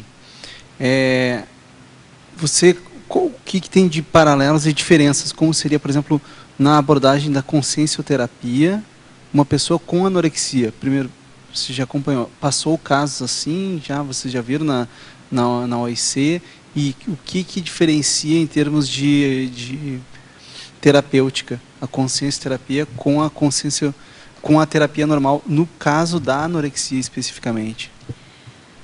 No caso da anorexia e de outros transtornos alimentares, ou de qualquer outro tipo de patologia, o que diferencia a consciencioterapia é o trabalho com desassédio, né? Uhum. Que é diretamente a proposta da consciencioterapia é trabalhar com a questão de energia, desassédio, é ter uma visão multidimensional da causalidade daquela patologia, compreender o contexto multidimensional, serexológico. Então, a abordagem ela é um pouco tem essa visão, esse paradigma, né, da conscienciologia multidimensional e bioenergético. Dentro do consultório, a gente trabalha com as técnicas. Já atendi, tanto numa situação quanto em outras, pacientes com transtorno alimentar. E no consultório, a gente trabalha com as técnicas da ciência, da nutrição e da psicologia, né? E na consciencioterapia pode agregar esses outros... A da consciencioterapia, ela agrega, mas vocês também vão trabalhar com as técnicas que se trabalha hoje para essas com evidências como tipo de terapia cognitiva e outras questões mais, ou não? Olha, geralmente se encaminha o paciente para o profissional. Um caso mais grave assim de anorexia. E se busca trabalhar em conjunto ou mais encaminhamento? Como é que funciona? O ideal é que haja troca de informação, né, quando isso é possível, para acompanhar o desenvolvimento daquela pessoa, do evoluciente. Um dos fenômenos, talvez, que vocês viram mais assim, em casos de anorexia? Semipossessão maligna, alguma coisa assim, em termos de fenômenos mais ostensivos, porque a anorexia, como ela fica muito debilitada, estou pensando em termos de vampirização energética, ela fica muito fácil, muito suscetível. Então eu pergunto se você percebeu isso. Eu acredito, pelo que eu vi já também, é de semipossessão, a pessoa fica... vampirização energética totalmente... intensa existe, sim. Caso de possessão pode existir ou não. Tá. Não é regra geral também, pelo menos que eu tenha visto, tá? Tá. Mas que tem assédio, que tem um fator extrafísico aí importante, tem sim. Que a pessoa fica suscetível, né? Ela fica na mão dos assediadores. Vai perdendo a lucidez, né? Pode ficar num estado mais alterado de consciência, mas vai perdendo a lucidez. Você coloca aqui quais são esses resultados dessas alterações neuroquímicas, vai perdendo o discernimento. Talvez até por isso que no Reurbanizados, o capítulo, na verdade, quando ele fala com os réus, ele entra em com os réus anoréxica para o processo de anorexia intelectual, né? Ele tem um enfoque um pouco diferente. Um pouco diferente. E ele coloca mesmo a condição de com os réus para as pessoas que têm essa patologia. Depois vou pedir licença. Pode falar. Na página 10, em efeitologia, eu gostaria que você aprofundasse aí o efeito alopatológico Melim-Melex. Sabe que a gente percebe que o verbete está indo assim para o extrafísico e para o intrafísico, né? Ele está flutuando entre as duas dimensões imediatas. Mas essa abordagem, né? Mas todos nós estamos mergulhados num contexto intrafísico e extrafísico. Pois mas o seu verbete está bastante, viu? Ele vai e volta, ele vai e volta. Aí eu falei assim, não, vou perguntar. Não tem como diferenciar isso, né? Então, efeito halo Melim-Melex é porque essa depressão intrafísica, essa melhice, desinteresse pela vida, a pessoa dessomando, ela vai vivenciar a condição da Melex, na condição de proporção maior até, né? De consciex, sim. Até maior. Então, o que a gente é hoje, aqui, agora, nesse corpo físico, a gente continua sendo depois que dessoma. Os sentimentos são os mesmos, né? o modo de pensar é o mesmo. Os problemas continuam o mesmo, Os a gente só problemas- muda a dimensão deles, Isso, é. da consciência. É. Muito bom, obrigada. Professora Rose, poderia comentar sobre a atributologia, na página 9? Pois, a princípio, achei que seria sobre os sentidos somáticos, visto que se trata de restrição alimentar do corpo físico. É. Isso aqui foi para não dar um contexto negativo, né? Então, o predomínio das faculdades mentais, notadamente do autodiscernimento quanto ao comportamento alimentar, é a condição de superação desse problema, é a condição de viver de um modo mais homeostático. Porque se o tempo todo eu falar só do patológico, em alguns momentos você tem que falar do que é positivo, né? E o que pode ajudar também no processo de recuperação. E aqui a pergunta do Teletertuliano, não sei também se ele é retardatário, mas vamos repetir, Rose. Você pode acrescentar algo. Qual que é o contexto dos megabanquetes romanos, seguido de vômitos autoinduzidos, que está lá na fatologia, na página 9, na terceira linha? Então, o contexto era de festa, era de poder, era de abundância, Era de loucura mesmo também? de loucura também, né? Então, distúrbios grandes, né? Aqui tem um filme, que é um filme assim, mais pesadinho, chamado Calígula, né? Então, quem quer ter um exemplo assim do tipo que eram os dias, essas festas, esses banquetes, tem lá no filme algumas amostras. Pode assistir o filme, né? Para ter uma ideia. Então, mas o vômito ele era provocado para sobrar espaço no estômago para a pessoa continuar comendo, ela poder comer mais. Para abrir espaço, né? Para abrir espaço no estômago para a pessoa continuar comendo. Essa era a razão de provocar o vômito. Quer comentar? Eu ia comentar que culturalmente, na época, aquilo era muito aceitável, né? Então, era demonstração de fartura, de poder. As festas que eram feitas na época duravam semanas, não era um dia de banquete, era uma semana de banquete. Então, isso era muito comum e, principalmente, a classe mais rica, ela proporcionava esses banquetes, né? À vista de hoje, realmente é uma loucura considerar não só o prejuízo orgânico, quanto o desperdício, realmente é uma loucura.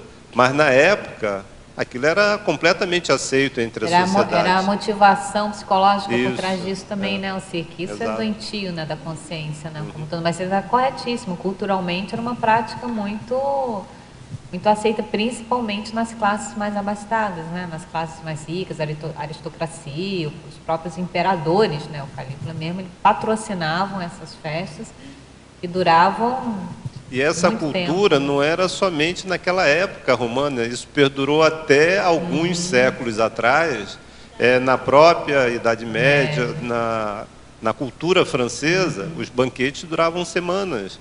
Então, isso perdurou durante muitos séculos, essa cultura.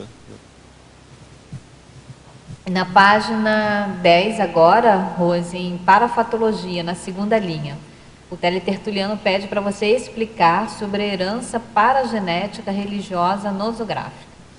Então, a herança paragenética religiosa nosográfica, relacionada aqui com o tema do verbete, é que essas pessoas que eram religiosas na Idade Média, que praticavam esses tipos de rituais, elas podem renascer, né, e continuar sofrendo a influência, então, desses registros, desse registro holopensênico e paragenético, em outras vidas e repetir esse tipo de comportamento. E na página 10, na quarta linha, né?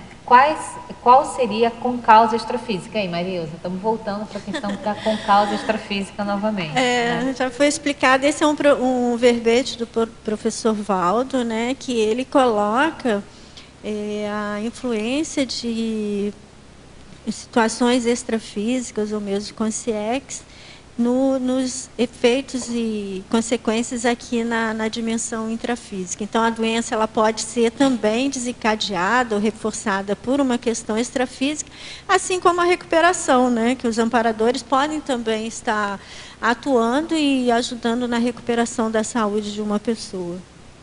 Pois, eu vou te pedir licença um instantinho, que eu preciso dar um recado aqui para os teletertulianos, para os tertulianos presentes. É sobre o programa Amigos da Enciclopédia, pessoal. Então, veja, esse programa Amigos da Enciclopédia é um programa que ajuda na sustentação financeira das estruturas intrafísicas aqui no CAEC, que dão suporte a todo o processo da Enciclopédia da Conscienciologia. Quais são essas estruturas? O holociclo, a holoteca e o tertuliário. Então, veja, essa estrutura física em que nós estamos, o fato de nós estamos transmitindo gratuitamente as tertúlias todos os dias, temos os verbetes aqui distribuídos gratuitamente, temos o acervo da lexicografia, da lexicologia, da lexicoteca no holociclo, o acervo da holoteca, tudo disponibilizado gratuitamente ao público de segunda a segunda, todos os dias, então tudo funciona de maneira gratuita. Isso gera um custo, né? E esse programa, ele é um programa suprainstitucional, ou seja, é um programa que é mantido, sob o ponto de vista filosófico, por todas as instituições conscienciocêntricas. Então, esse programa é a partir da adesão a esse programa que se consegue parte dos recursos para dar sustentação e manutenção a essas estruturas, certo? Então, quem tem interesse em se tornar amigo da enciclopédia, ou quem já foi e ainda não renovou a sua assinatura, procure o CAEC, fale com a Dalva ou com a pessoa que te atender no CAEC, tá certo? E renove ou faça a sua adesão no programa Amigos da Enciclopédia. E há benefícios para os associados. O primeiro benefício, é claro, é você fazer parte desse grupo de pessoas que está, digamos assim, se qualificando do seu ponto de vista da assistência policármica, porque você está ajudando um projeto muito maior, né? Você está aderindo a esse projeto maior.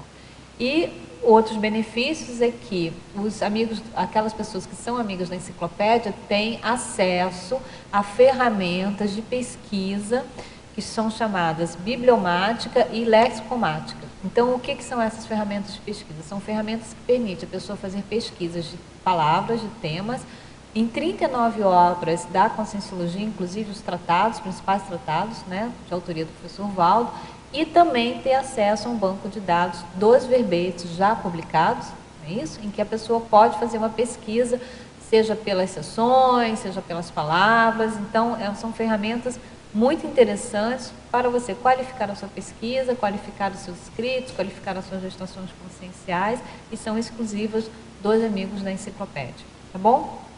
Então, fica o convite para vocês aderirem ou renovarem a sua assinatura ao programa Amigos da Enciclopédia.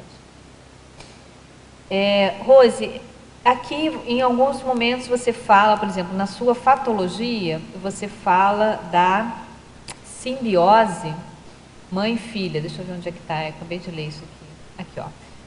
1, 2, 3, 4, 5, 6, 7, 8, na 8ª linha, né? A simbiose mãe-filha, e depois na antagonismologia, o antagonismo mãe-filha.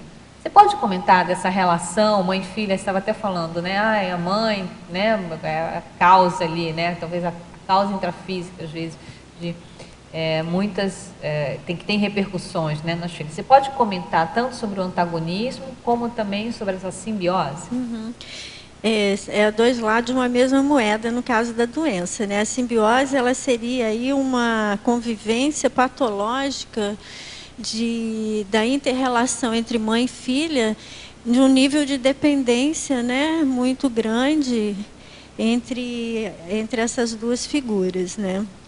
E o antagonismo seria justamente a vontade de reagir a essa situação, que, no caso da anorexia, é uma reação doentia. Essa falta de autonomia, essa sensação de não ter autocontrole, autonomia, uma personalidade mais forte, ela busca, então, é como se ela só pudesse controlar o que ela come, a própria alimentação. Então, sobre o meu corpo eu tenho controle, então, a partir de agora eu só vou comer o que eu quero, e é nessa área que eu tenho algum domínio, né? Autodomínio. Claro que é uma situação doentia, mas é uma reação que pode acontecer em situações assim de invasivas, né? Entre familiares e principalmente entre mãe e filha.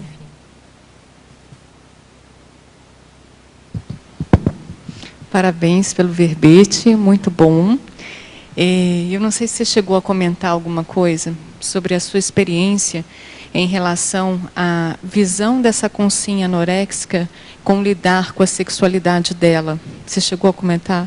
Superficialmente eu comentei, sim, mas essa anorexia, como ela pode ser uma estratégia de evitar esse contato sexual e até mesmo o interesse masculino pela pessoa, né? Porque ela procura ficar feia, né? Intencionalmente, atualmente ela não quer ficar feia, né? Mas a magreza excessiva e a falta dos contornos. Então, o que ela faz? Ela elimina os contornos que dão a forma corporal da mulher, né? E que desperta o desejo, então, do sexo oposto. É uma estratégia de evitar esse tipo de situação, de contato sexual, de interesse sexual, e o próprio amadurecimento sexual, porque as meninas na puberdade estão passando por um período de transformação, muitas vezes a doença é desencadeada nessa fase, e elas querem retardar, então, essa maturidade, né? E evitando a alimentação, também evitam a menstruação, o amadurecimento sexual e todas as consequências disso aí. Porque, assim, é interessante que ela é uma doença muito mais feminina do que masculina. E, ao mesmo tempo que a gente poderia considerar uma epidemiologicamente maior nas mulheres, ao mesmo tempo, a mulher ela entra num processo de automutilação do gênero feminino dela, a partir do momento que ela esconde as curvas, né? Ela o corpo, né? O ginossoma. Exatamente. E aquele processo do pensamento feminino, né? Da ginopensenidade, e que ela começa a fazer essa autoimulação, né? Ela faz a repressão do gênero feminino dela. Você acha que isso tem relação com uma das hipóteses, né, seriológicas do processo das freiras, do processo das santas, né, e que essas mulheres vindo agora nesse momento e, ao mesmo tempo, o processo da doença feminina, da anorexia, né, ela também tem relação com o processo da doença dos homossexuais em relação às passarelas? Então, você entende isso como um grupo serexológico que a gente poderia pensar em hipóteses nesse sentido? Sim, eu já havia comentado um pouco sobre isso, mas bem interessante essa sua colocação, porque isso realmente pode ser uma herança, né, um registro de outra serexia que acaba se manifestando nessa vida também. Então, a questão da sexualidade, ela está muito ligada à religiosidade, né? E a negação da sexualidade, das necessidades corporais, ela pode ter um fundo religioso bastante importante e holopensênico, né? Que é o que a gente traz, não só de influências atuais, mas também do passado. Com certeza. E a culpa que a gente chegou a falar, né? Responde a sua pergunta. Nesse sentido, eu estava aqui pensando como que a gente pode ajudar. Eu não tenho eu nunca tive contato com uma pessoa, né? Mas digamos não que você saiba, né? Que eu saiba. Não, que eu saiba, entende? Mas assim, como que a gente pode ajudar essas pessoas? Como que a gente pode, né? O que a gente faz? A gente identificou lá na pessoa isso, porque às vezes ela tá parece que ela está super bem, Ela está, né? E aí? O que a gente faz? Isso vai depender um pouco também do grau do avançar da doença, né? Porque tem situações que a pessoa está tão desnutrida, você tem que pegar, internar, colocar no hospital, passar a sonda, colocar a dieta parenteral ali para evitar a morte da criatura, né? Aí ela recuperando um mínimo de condição física e nutricional, pode entrar outros tipos de tratamento. Aí tratamento psicológico, medicamento. Mas assim, eu acho que o que a gente pode ajudar mais é na prevenção. Na prevenção, antes que a doença se instale. Então, hoje é moda a coisa da magreza. A gente conversou um pouco aqui também sobre isso, né? Da escravidão às dietas, desse comportamento dietante, e que são fatores desencadeadores dos transtornos alimentares de um modo geral. Então, trabalhar com as crianças na escola, já na fase de puberdade, pré-adolescência, trabalhando valores mesmos, né? Que não sejam valores assim tão intrafísicos, culturalmente voltados só para corpo, forma, superficiais, né? E também com relação à educação alimentar nas escolas. Isso já tem alguns trabalhos falando sobre isso, sabe? Então, mais importante é a gente trabalhar com a prevenção, porque a doença ela tem uma progressão, mas quando ela está plenamente instalada, aí só a equipe mesmo de saúde, médico e outros profissionais que vão poder ajudar essa pessoa. A Meracilde colocou, em questão do tratamento, se a gente fosse pensar, né, dentro do processo consciencial, a gente vê ali que do começo, né, do startar do processo da anorexia, quando a mulher ela começa a ter o desenvolvimento do corpo, mas aí a gente pensa nessa hipótese serioxológica, né, da questão das freiras, das santas, da autopunição, entra uma questão do perfeccionismo, até certo ponto entra a questão do vício em sofrimento, que você até colocou ali no verbete. E assim, existem determinadas maneiras de pensar ali, do ponto de vista paragenético, né, que estão viciadas. Ah, sim. Né? Sim. Como é que você pensaria nesse tratamento aí do ponto de vista consciencial, né?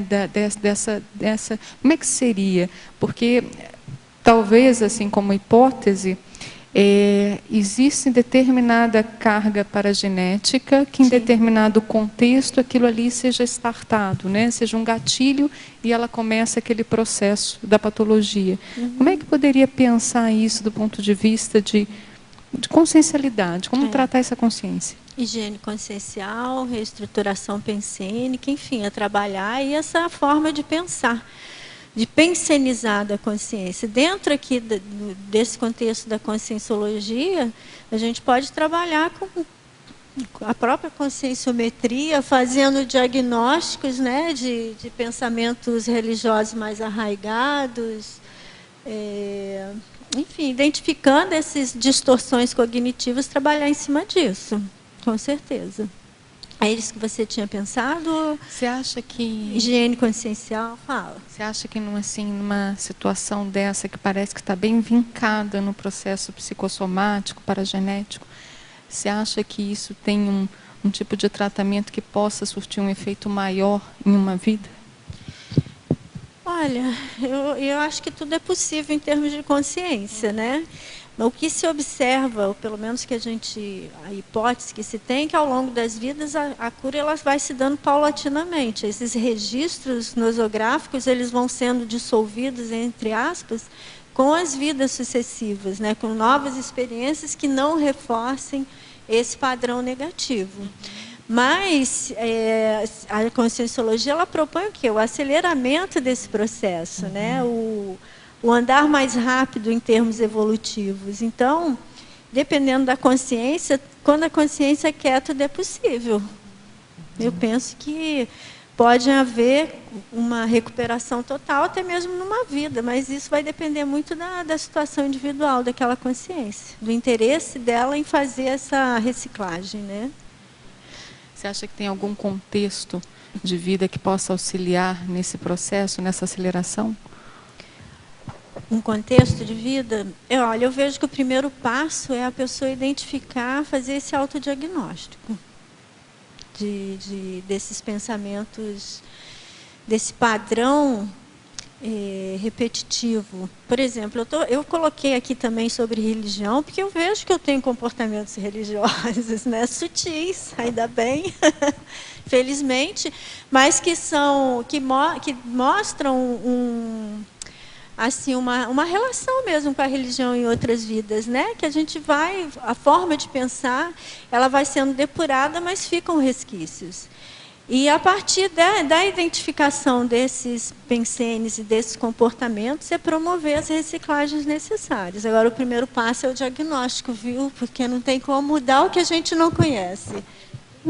Eu estava pensando um pouquinho agora, eu disse que eu não tinha contato, mas às vezes eu já me deparei com mães agindo sobre as filhas, digamos assim. A mãe, ela tem um comportamento, né, mais nesse padrão, mas e aí ela começa a fazer isso com as filhinhas pequenininhas. Ela comentou isso, Eu não sei se pressão, né?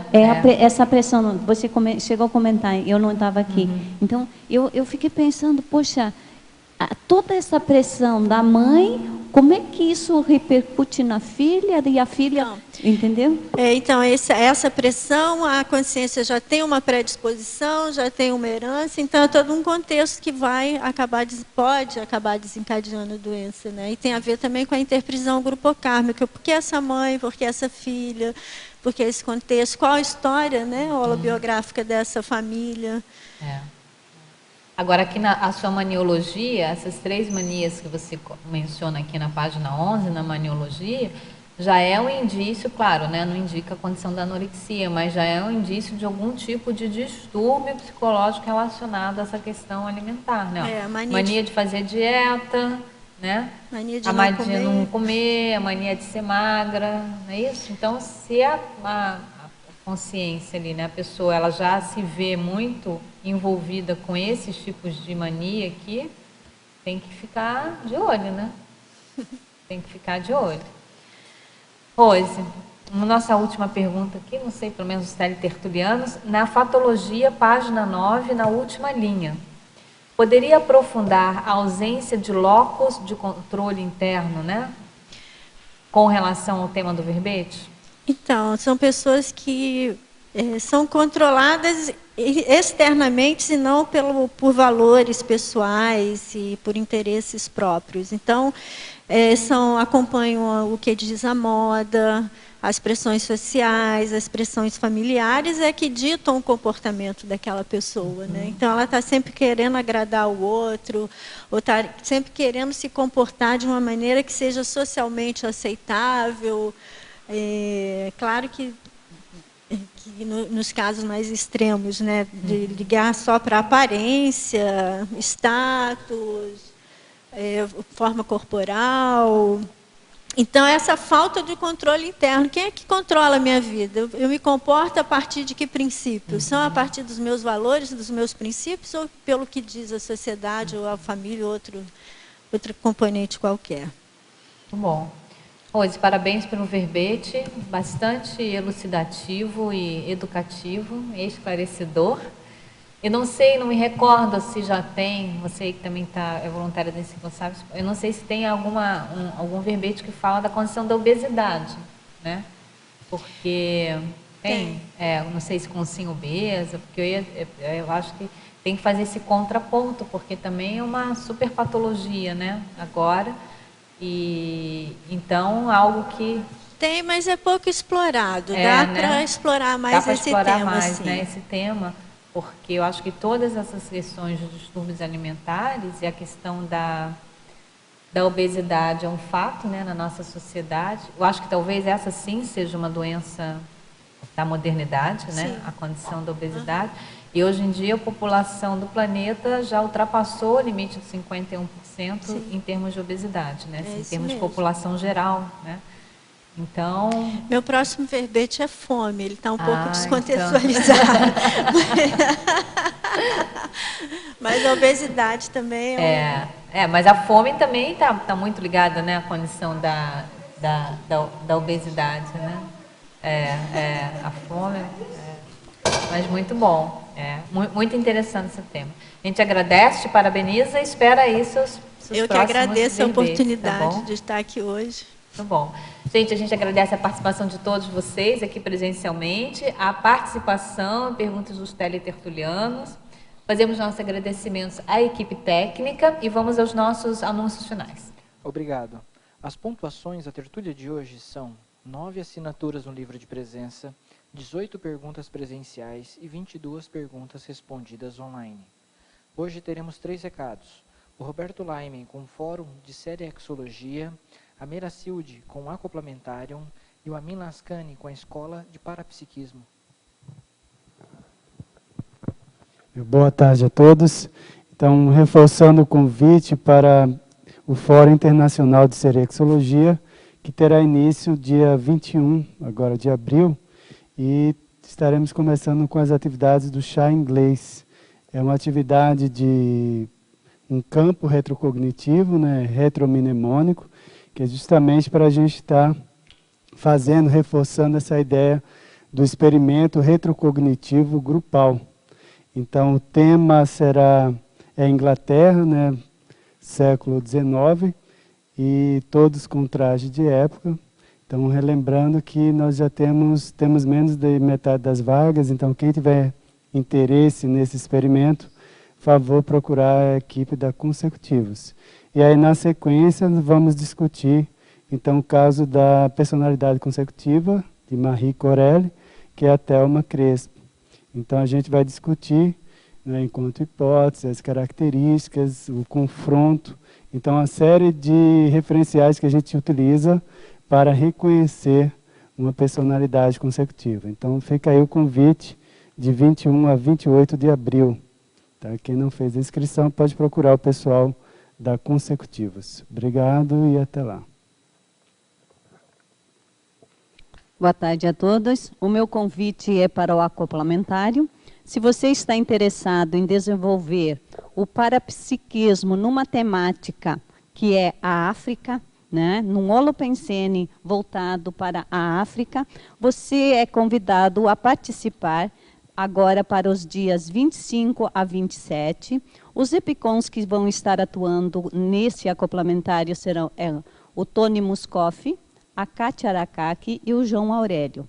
Então, nós temos esse acoplamentário e nós temos um outro acoplamentário que vai ocorrer na semana que vem, que ele tem uma outra temática, que é a temática da parapedagogia. Então, do dia 12 e 13, na verdade era para ser 11, mas vai ser 12 e 13. Vai ter esse acoplamentário com o Epicom Rui Bueno. Se você estiver interessado, tiver disponibilidade, procure a secretaria do CAEC. Ok, obrigada.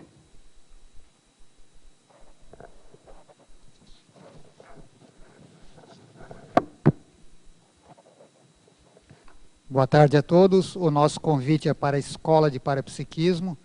Nós vamos ter a 5ª turma, que vai ter início em julho, 18 de julho deste ano de 2016. Essa modalidade da escola, ela tem a duração de 1 ano, ela é composta de 3 módulos de 5 dias cada um. Esses 3 módulos acontecem agora em julho de 2016, depois janeiro e julho de 2017. Esses módulos, eles têm a duração de 5 dias cada um. Eles são mais práticos do que teóricos, né? Tem atividade teórica, mas é muito mais prática.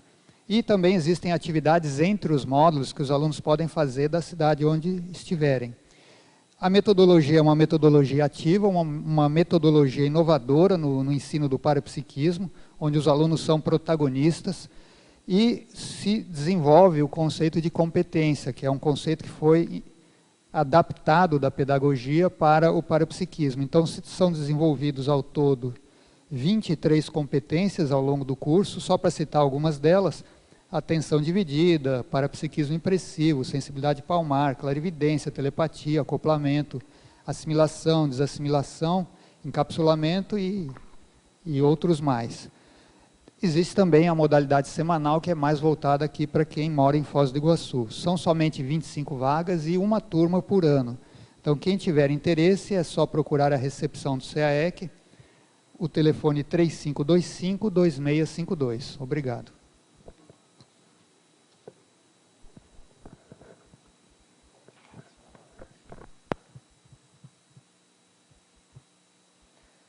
Para amanhã, teremos o verbete extraterrestriofobia, especialidade extraterrestriologia, e a verbetógrafa, professora Cristina Bórnia.